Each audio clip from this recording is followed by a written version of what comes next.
Our next author is Kristy Everington. She is an MFA. She has an MFA writing for children and young adults literature, and she's going to talk about her debut book, Isobel Adds It Up.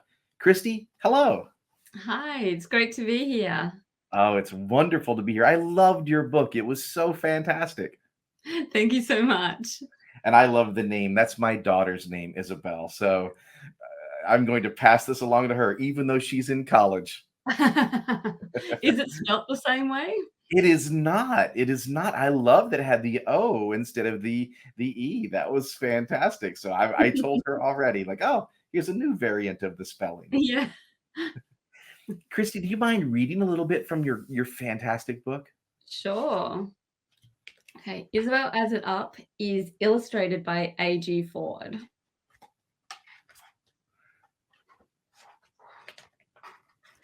Isobel loved math.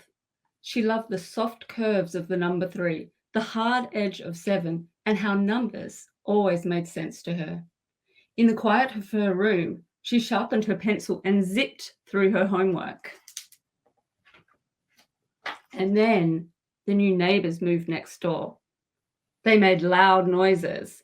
They bumped, they clomped, they banged, they stomped. Isobel said, I think acrobats live next door. She couldn't concentrate with all the noise. She had subtractions, additions, multiplications, all due Monday. She tried working the garden, but her subtractions got soaked in the rain. Inside, the rumbles got louder, the trumpets grew shrill, the stomping shook the walls. Isobel couldn't think.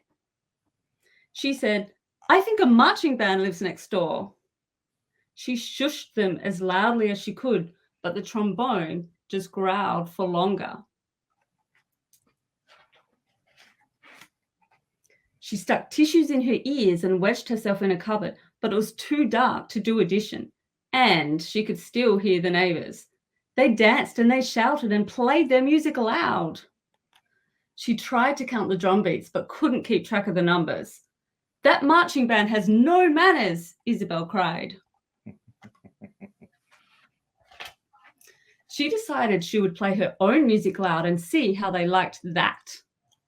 She turned the volume up as far as it would go. Her music mixed with theirs.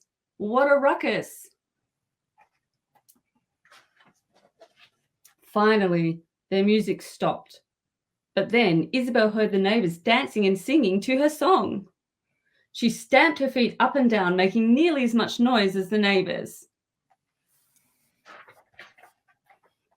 Isobel had never handed homework in late before. She stared at her math problems, but the sounds of party poppers and a conga line made it impossible to focus. Numbers didn't make sense to her anymore. Not even tracing the curves of 3 could cheer her up. She had to do something about this noise. Thunk, thunk, swish. There, did you hear that? Isobel asked her father. That's a ball bouncing on the floor. I think a basketball team lives next door. Isobel had an idea.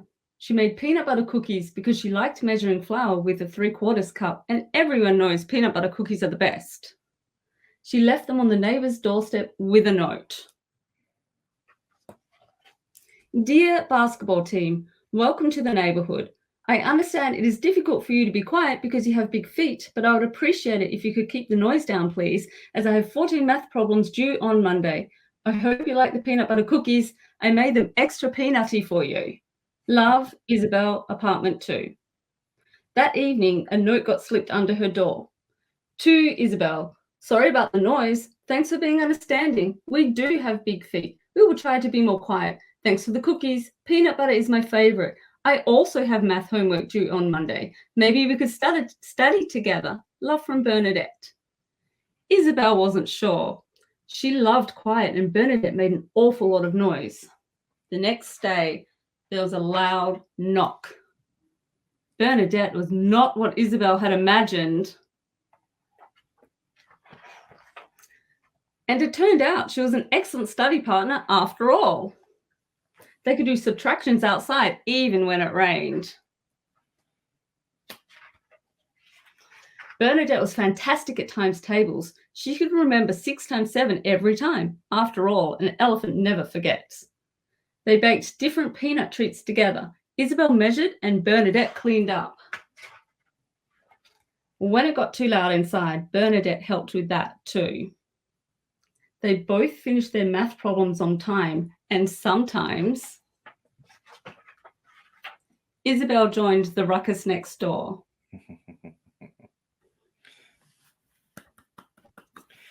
Kristy, that is fantastic. I loved your book. It was so wonderful.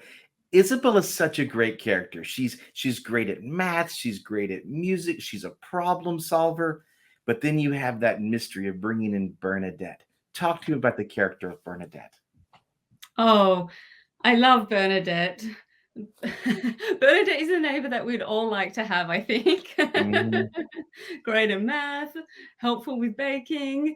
It was nice that Isobel could make a friend who she had so much in common with, even thinking that she would have nothing in common with her. But it turns out that they both love maths.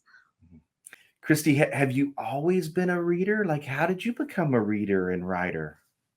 Yes, I have always loved reading from a young age. I had a library card, as you mentioned before. It was so important to me. I would hit the library every week and just take out stacks and stacks of books, and I love them all. What I loved about it is that they can take you into different worlds and show you experiences that you can't have, or maybe you just can't have yet. So you get to have all of these adventures elsewhere that you can't have in your real life, like having an elephant for a neighbor. That can't happen in real life, but it can happen in a story. Maybe it can. We can Maybe. try. I live in hope that maybe one day I'll have an elephant as a neighbor. Well, Kristy, I hope everyone picks up your fantastic book. You too have an amazing bookshelf back there. Do you have a book you'll recommend to all of our listeners today?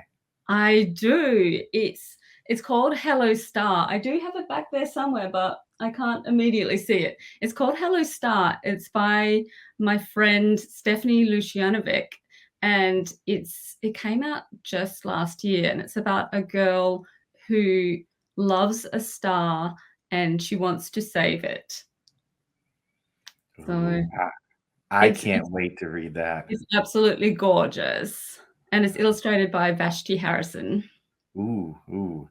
Well, I will pick it up, and everyone should go pick up not only that, but also Isobel Adds It Up, because it's such a wonderful book. Thank you.